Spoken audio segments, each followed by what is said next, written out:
이번 시간에 알아볼 오늘의 주요 키워드는 무엇일까요?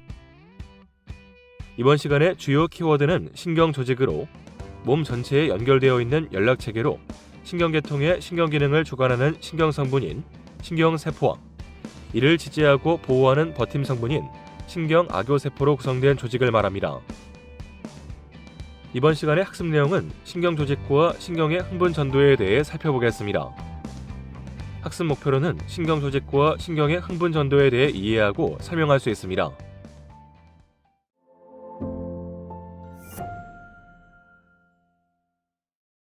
네, 안녕하세요.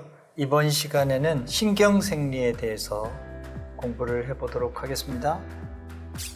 신경조직은요, 몸 전체에 연결되어 있는 연락체계라고 보시면 됩니다.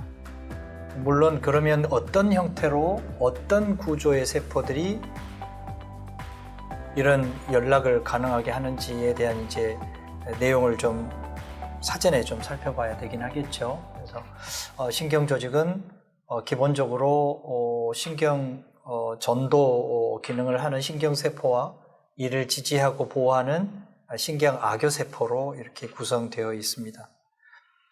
신경세포의 기본 구조는 그림에서처럼 이렇게 되어 있는데요. 여기 보시면 신경세포도 결국은 이제 세포의 기본 형태는 취하고 있습니다. 그러나 일반 세포하고 다른 부분이 있어요. 그게 뭐냐 그러면 세포체 주변에 이렇게 돌기들이 나와 있는 부분이 있죠. 이거를 가지돌기라고 하는데 이런 가지돌기와 이렇게 길게 연결이 돼서 마지막에 또 이렇게 가지가 나눠져 있는 이런 부분이 있습니다. 여기를 축삭이라고 합니다. 그래서 다른 세포와는 아주 다른 독특한 구조를 하고 있죠. 여기 이 부분이 바로 세포체 부분입니다. 물론 여기 안에 핵소체들이 있고 그다음에 필요한 여러 가지 소기관들이 존재할 거고요. 그리고 이제 여기에 나와 있는 가지돌기와 이렇게 길게 나와 있는 축삭, 그리고 이제 이 마지막 부분을 종판이라고 하거든요. 네, 이게 이제 종말 또는 종판이라고 하는데 이 종말 단위의 가지들이 이렇게 쭉 나와 있는 그런 구조를 하고 있습니다. 그리고 세포의 종류에 따라 다르긴 하지만 우리 몸의 대부분의 세포는 축삭 주변에 이렇게 마리집이 이렇게 있습니다. 그래서 이렇게 마리집이 있는 축삭의 신경을 마리집 신경이라고 해요. 그리고 이게 없는 것을 민마리집 신경이라고 합니다. 전도 속도에는 굉장히 큰 차이가 있죠.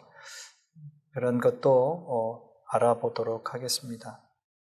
여기 축삭을 잠깐 먼저 살펴보도록 하겠습니다. 그러면서 보면 여기 종판이 있잖아요. 이렇게 전기적인 신호는 이런 방향으로 세포체에서 종판 쪽으로 움직이고요.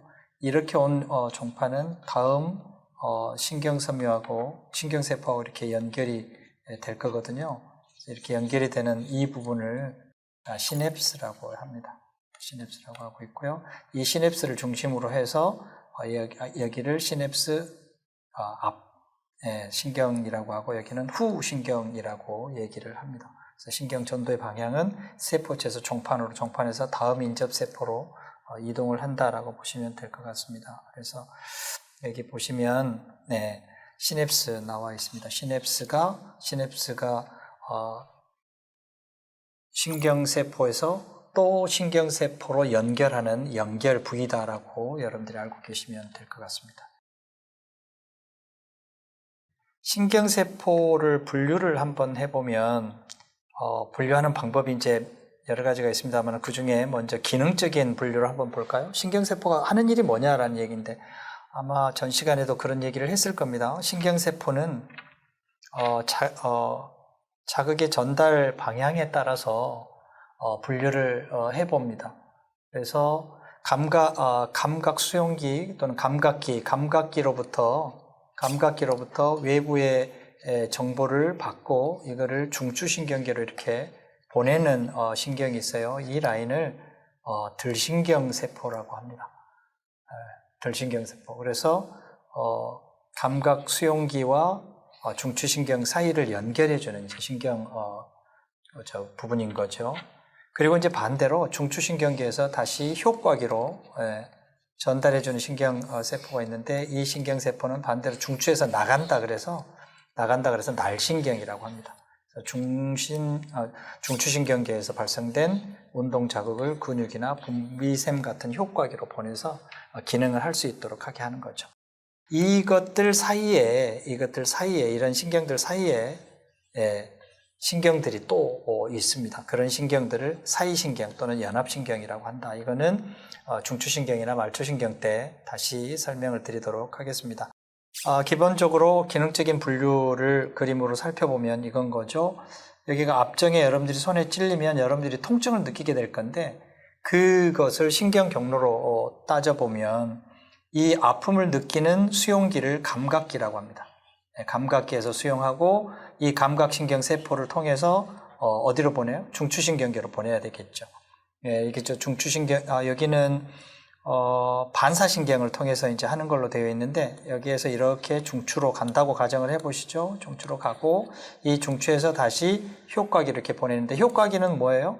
이 그 통증을 유발하는 원인 체로부터 여러분들의 몸을 이렇게 떨어지게 근육을 움직여야 되잖아요. 그 근육을 움직이게 하는 이제 명령을 내리게 하는 거죠. 그래서 여기를 감각신경, 들신경에 해당이 되고요. 여기를 날신경이라고 얘기를 하는데 그 사이에 그걸 연결하는 이런 신경세포를 사이신경세포라고 한다. 이렇게 여러분들이 이해를 하시면 될 것 같습니다. 그래서 신경세포의 기능적인 분류를 표에서 한번 정리를 한번 해보시면 되겠고요. 형태적으로도 분류를 좀 해야 되긴 할 것 같습니다. 여기 보시면, 여기 보시면 세포체가 있고 축삭이 이렇게 쭉 있죠. 그리고 가지돌기가 굉장히 많이 이렇게 나와 있습니다. 돌기들이 굉장히 많다라는 얘기인 거잖아요. 그래서 세포체 한 개에 여러 극에서 돌기들이 나왔다 그래서 이거를 묵극신경세포라고 합니다. 여기 묵극신경세포라고 얘기했죠. 이거는 많은 가지돌기와 축삭을 갖고 있는 그런 신경세포를 묵극이라고 얘기를 합니다. 그리고 이제 여기 같은 경우는 이런 세포체로 해서 이쪽에 돌기가 하나 나와 있고 이쪽에 축삭이 하나 나와 있죠. 여기는 세포체를 중심으로 해서 하나, 그 다음에 둘, 그래서 양쪽으로 두 개 나와 있어요. 이거를 두극신경세포라고 해요. 이게 세포체의 한쪽 극과 반대쪽 극, 이 두 군데에서 돌기가 나왔다 그래서 이걸 두극신경이라고 합니다. 그리고 이제 이거는 여러분들이 한번 맞춰보실래요? 세포체에서 이렇게 두 개로 나눠졌습니다. 하나는 저기 감각수용기, 또 이쪽은 운동수용기, 효과기 또는 전달 뭐 이렇게 되어 있는데 두 개가 나눠져 있어요. 이거는 그러면 형태로 보면 어디에 속할 것 같아요? 여기 세포체에서 하나만 나온 거죠. 그래서 이거는 혹극이라고 합니다. 혹극. 그런데 이제 거짓 혹극이라는 얘기는 뭐냐 그러면 혹극은 혹극인데 마치 두 개처럼 이렇게 보이는 거잖아요. 그래서 혹극신경이라고 얘기를 하는데 주로 감각신경이 이렇게 생겨 있습니다. 나중에 따로 소개를 하도록 하겠습니다. 그리고 신경악교세포에 대해서 설명을 좀 하도록 하겠습니다. 신경악교세포는 중추 또는 말초신경계와는 좀 다른 기능을 해요.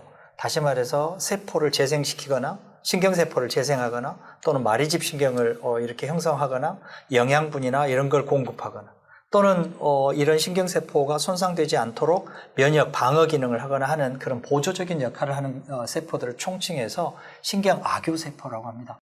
이 신경악교세포에는 별악교세포, 뇌실막세포, 미세악교세포, 희소돌기악교세포 또 말초신경의 신경집세포 이런 것들이 존재한다라고 보시면 되겠고요. 네, 그림을 한번 보도록 하겠습니다. 여기가 별악교세포예요. 아스트로사이트 별처럼 생겼잖아요.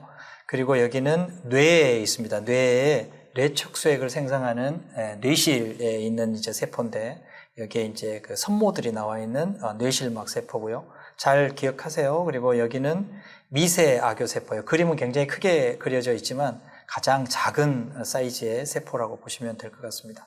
여기 보시죠. 여기 보면 희소돌기 악교세포가 있는데 희소돌기 악교세포는 어떤 의미냐면 돌기가 적다라는 얘기예요.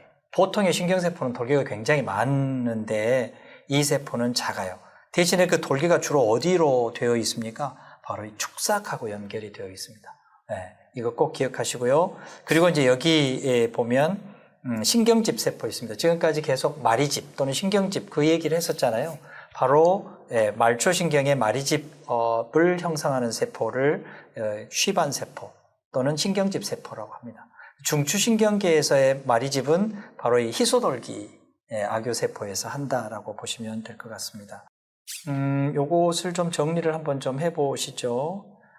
별악교세포 같은 경우는요, 중추신경계에서 거의 대부분 버팀세포처럼 작용을 해요. 이렇게 중추신경계를 지지하는 그런 역할을 하는 거죠. 그리고 또 여기에 이제 영양분을 공급하거나 뭐 이런 것도 별악교세포에서 합니다. 별악교세포에서 이제 하는데, 더더군다나 더 중요한 것은 뭐냐 그러면, 여기 한번 그림을 한번 보시죠. 이게 한쪽 면이 어디로 되어 있냐 그러면 모세혈관을 둘러싸고 있어요. 이거를 발돌기라고 하거든요. 이 발돌기 세포가 바로 모세혈관을 둘러싸고 있습니다. 이제 이 구조는 어떤 의미냐 그러면, 여러분들 혹시 그 혈액-뇌-장벽, blood brain barrier라는 얘기를 들어보셨을지 모르겠는데, 이 별악교 세포는 혈관과 중추신경 사이에 연결작용을 하는 거예요. 그리고 한쪽에 발돌기를 내서 모세혈관의 일부를 이렇게 감싸고 있습니다. 모세혈관으로부터 뇌로 들어올 수 있는 그런 물질들 중에 유해한 물질이나 이런 것들은 못 들어오게 하는 투과장벽을 형성하는 거죠. 그래서 이 부분을 혈액-뇌-장벽이라고 하는 거예요. 그래서 뇌는 매우 중요합니다. 중추신경계가 손상이 되면 여러분들의 온몸이 모두 정지될 수 있는 이제 그런 상황이기 때문에 아주 중요하게 생각되는 그런 기능을 별악교세포에서 하고 있다라고 보시면 될 것 같습니다. 그리고 이제 뇌실막 세포는 한번 보시면 되죠. 아까 돌기들이 이렇게 조금 나와 있었잖아요. 바로 여기에는 뇌실의 벽을 구성하고 있는 이제 세포인데, 그 세포에서 뇌척수액을 만들고 또 그 척수액이 흘러갈 수 있도록 그런 역할을 하는 것이 바로 이 뇌실막 세포입니다. 미세악교 세포는 작아요. 마이크로글리아 셀 미세악교 세포는 그 중에 가장 이제 작은 세포인데, 일반적으로 여러분들이 그 백혈구를 혹시 사전에 공부하신 학생이 있으면 아실 텐데, 백혈구에 보면 모노사이트라고 단핵구가 있습니다. 그 단핵구가 큰 포식세포로 이렇게 바뀌거든요. 그 큰 포식세포의 역할을 중추신경계에서 하는 게 바로 미세악교세포다라고 보시면 될 것 같습니다. 그리고 이제 희소돌기 악교세포가 있습니다. 희소돌기 악교세포는 조금 전에 얘기를 했던 것처럼 축삭을 둘러싸고 있잖아요. 그래서 마리집을 형성하는데 관여하는 악교세포가 희소돌기 악교세포다라고 보시면 되겠습니다. 여기서 올리고라는 얘기는 적다라는 얘기인 거예요. 올리고당 뭐 얘기 들어보셨잖아요. 당의 개수가 뭐 7, 8개에 붙어 있는 것, 뭐 이런 것을 얘기를 하는 거죠. 그래서 돌기가 적다, 작다, 적게 나와 있다, 뭐 이런 의미라고 아시면 될 것 같습니다. 그리고 이제 신경집 세포는 말초신경계가 있어요. 말초신경계에 신경집을 만들어내고 보수하는 그런 역할을 하는 것이 신경집 세포인데, 다른 말로 쉬반셀이라고 합니다. 그리고 이제 마리집을 둘러싸고 있는 이제 그런 축삭을 우리가 이제 마리집 신경이라고 얘기를 하는데, 이 마리집이 과거에는 유수신경 또는 마리집이 없으면 무수신경이라고 얘기를 했어요. 마리집 신경은 이제 설명을 드리도록 하긴 하겠습니다만은, 이 마리집 신경이 있으면 신경 전도 속도가 굉장히 빠릅니다. 민마리집 신경보다 훨씬 빠르다는 얘기인 거죠. 나중에 또 따로 얘기는 하겠습니다. 그런데 미리 좀 얘기를 하면, 신경의 전도 속도는 그러니까 축삭의 직경에 비례합니다. 직경이 크면 클수록 빨리 가요. 그런데 아무리 직경이 빨라도 무수신경, 그러니까 민마리집 축삭은 마리집 축삭보다 빠르지는 못해요. 마리집이 훨씬 빠르다라는 거 알고 계시면 되겠습니다.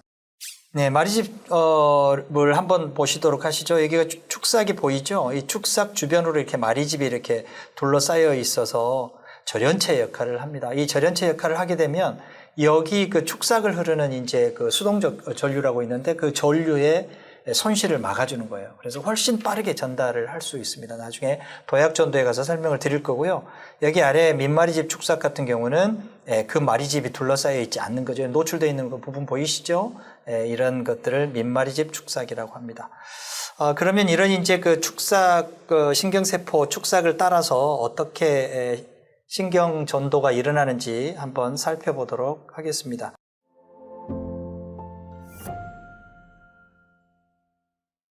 신경의 흥분 전도 보시죠. 신경의 흥분 전도를 보기 전에 기본적으로 알아야 될 내용이 뭐냐 그러면 바로 안정막전이에요. 안정막전인데 이 안정막전이는 뭐냐 그러면 신경세포의 막을 중심으로 해서 바깥쪽과 안쪽에 전이차가 있다는 얘기인 겁니다. 그러니까 바깥쪽에는 주로 플러스 차지를 띠고 있고 막을 중심으로 해서 세포막의 안쪽은 음전하를 마이너스 차지를 띠고 있다는 얘기인 거죠. 그렇게 해서 평상시에 그 전위를 유지하는데 이게 세포 안쪽의 전위를 재보면 마이너스 70mV를 유지하게 됩니다. 이 전위를 안정막전이 또는 휴지막전이라고 하는 거죠. 네. 이게 어떤 원리로 이루어지는지, 어떤 원리로 안정막전이가 형성되는지 이걸 잠깐 살펴보도록 하겠습니다. 이 안정막전이는 세포막을 중심으로 해서 Na+와 K+ 이온, 그러니까 나트륨 이온과 칼륨 이온의 세포막 투과율의 차이가 있어서 그게 가능한 거예요. 그러면 이제 이게 왜 그렇게 차이가 있느냐 그러면 이온 통로의 수적인 차이예요. 이온 통로가 여기 이제 누출 통로라고 있는데 이 누출 통로가 K+가 훨씬 많습니다. Na+에 대해서. 그래서 실질적으로 평상시에는 K+는 자유로 왔다 갔다 하고 Na+는 그 자유로움이 훨씬 적은 거죠. 그래서 이런 투과율의 차이가 있어서 Na+와 K+가 세포 안팎으로 달라 농도 차이가 있다. 뭐 이렇게 보시면 되겠고요. 그리고 이런 이온들이 통과하는 통로가 두 가지가 있는데 하나는 누출 통로 그리고 또 하나는 관문 통로가 있습니다. 누출 통로는 앞에서 설명을 했어요. 상시적으로 열려있는 통로입니다. 그런데 그 누출 통로가 K+가 훨씬 많다라는 얘기인 거죠. Na+의 누출 통로는 적다. 여기는 많다. 그렇게 알고 계시면 되겠고, 그 다음에 이제 관문 통로를 보시면 이거는 K+도 있고 물론 Na+도 있습니다. 여기가 이제 세포막이에요. 세포막에 이런 그 문이 달려있는 통로를 관문 통로라고 했잖아요. 이런 통로가 있는데 이거는 이제 두 가지 형태가 있습니다. 하나는 전압우전형, 또 하나는 화학작동 통로 우전형 있는데 요거는 시냅스에서 선생님이 설명을 할 거고요. 요거 중심으로 선생님이 설명을 하도록 하겠습니다. 전압우전형 통로에 의해서 막전이가 차이가 있을 수 있다라는 얘기인 거고요. 그리고 이제 세 번째로 세포 안쪽은 음전하를 띠고 있는 단백질 분자가 굉장히 높아요. 그러니까 상대적으로 단백질은 세포막 바깥쪽으로 나갈 수가 없어요. 이온하고 달라서. 그러니까 안쪽에 이런 단백질들이 많다라는 얘기는 마이너스 차지를 많이 띠고 있는 단백질이 많다라는 얘기인 거죠.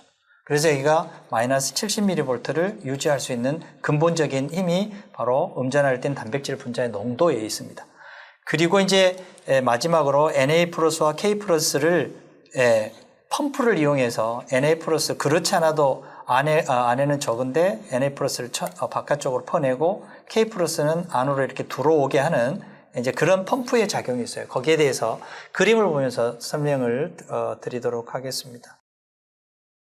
네, 한번 보시죠. 여기 보시죠. 여기 그림 보시면, 네. 여기가 지금 안정막 전이 상태의 이제 세포막이에요. 그리고 누출 통로가 있는데 약간 빨간 게 Na+ 누출 통로고요.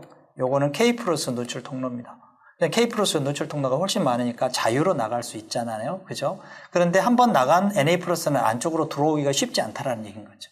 그래서 한번 나간 이런 Na+는 바깥쪽에 주로 많고 여기가 이제 전체적으로 바깥쪽에 플러스 차지니까 K+가 플러스인데 플러스 차지가 플러스 차지 쪽으로 나가기가 쉽겠어요? 안 쉽겠어요?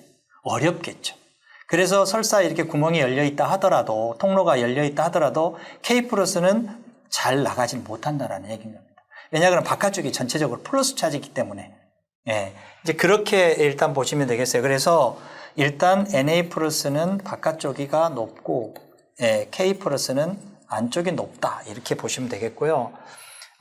두 번째는 뭐냐 그러면 여기 아까 말씀드렸던 프로테인, 단백질 있잖아요. 이런 단백질들이 안쪽에가 많이 있습니다. 이렇게 마이너스 차지라고 돼 있죠. 그죠?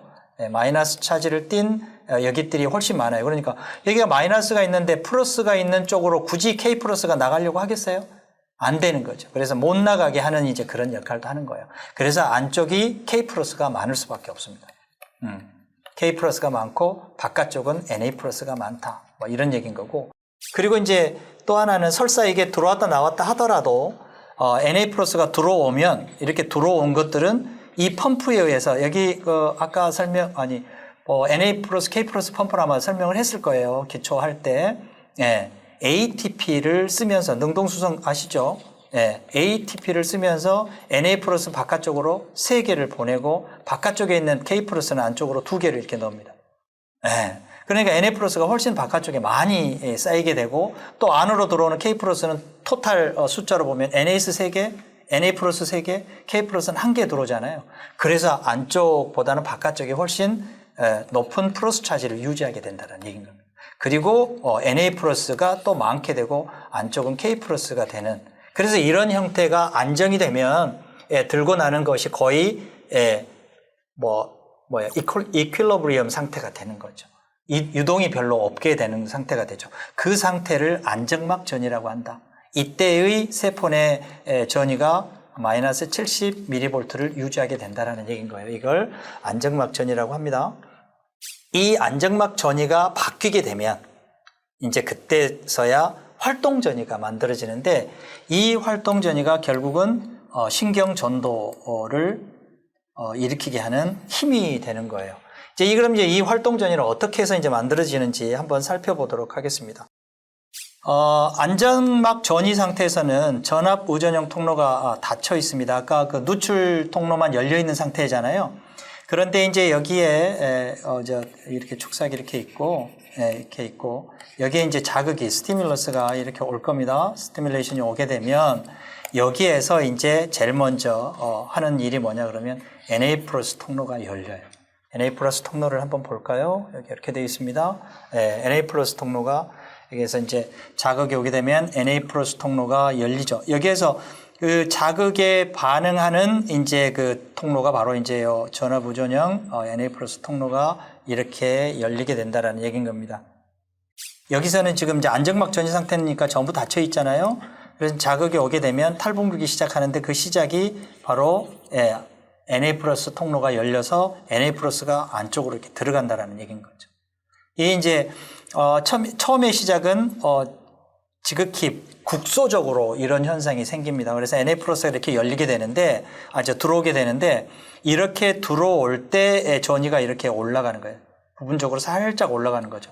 안정막 전이 상태에서 살짝 이렇게 올라가죠. 이렇게 올라가는 상태에서 이 크기가 여기를 역치라고 합니다. 문턱값이라고 해서 이 전이의 크기가 역치보다 더 큰 상태로 올라가면 그 다음에는 NA 플러스 통로가 급작스럽게 다 열립니다.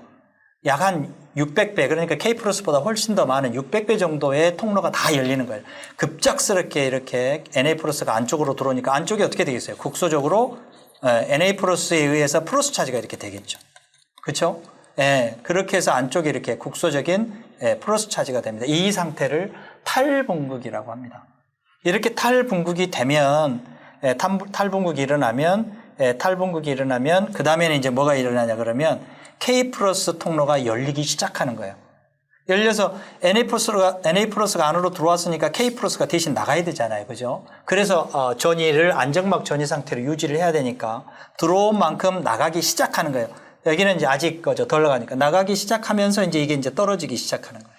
그게 바로 이 상태예요. 재분극 상태입니다. 그러면 이제 일단 들어온 것이 이제 더 이상 못 들어오게 해야 되잖아요. 탈분극이 되면 NA 플러스 통로가 닫힙니다. 그래서 NA 플러스는 더 이상 못 들어오고 K 플러스 통로가 열리고 또 누출 통로를 통해서 K 플러스가 이렇게 막 나가는 거죠. 나가게 됩니다. 그러니까 이제 빨간색처럼 이렇게 급속도로 이렇게 세포막 안쪽에 전이가 이제 마이너스 차지로 이렇게 떨어지게 되는 거죠. 떨어지고 그리고 이제 이게 계속 떨어지고 난 다음에 K 플러스가 여기 이제 떨어지면서 여기에서 일어나는 게 뭐냐 그러면 아까 얘기했던 Na 플러스 K 플러스 펌프가 있잖아요. Na 플러스 펌프를 통해서 3개를 내보내고요. 그 다음에 K 플러스는 안쪽으로 2개를 들여오겠죠. 그리고 K 플러스가 나갔던 것이 이제 Na 플러스는 이제 더 이상 못 들어오니까 나갔던 것이 이렇게 다시 이제 들어오게 되는 거예요. 그림으로 이렇게 들어와야 되겠네요. 이렇게 이제 들어오게 되는 거죠. 나갔던 게. 그리고 또 심지어는 펌프에 의해서 다시 K 플러스가 들어오게 되는 거죠. 근데 이제 그게 너무 과하다 보니까 안정막 전이보다 조금 이렇게 떨어지게 되는 건데 이 시기를 과분극기라고 합니다.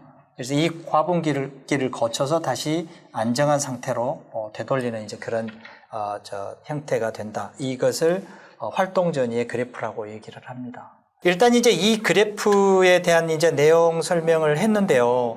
이게 이제 그 안정막 전이와 그다음에 활동 전이 그리고 다시 안정막 전이로 되돌아가는 이제 이거를 이해를 하시면 이 다음에는 어떻게 이런 그 활동 전이가 축삭을 따라서 전파가 되는지 그 부분을 이제 설명을 해야 될 것 같기는 해요.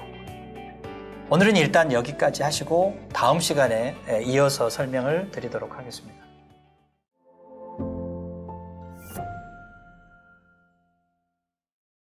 문제를 잘 읽고 학습한 내용을 바탕으로 풀이해보세요.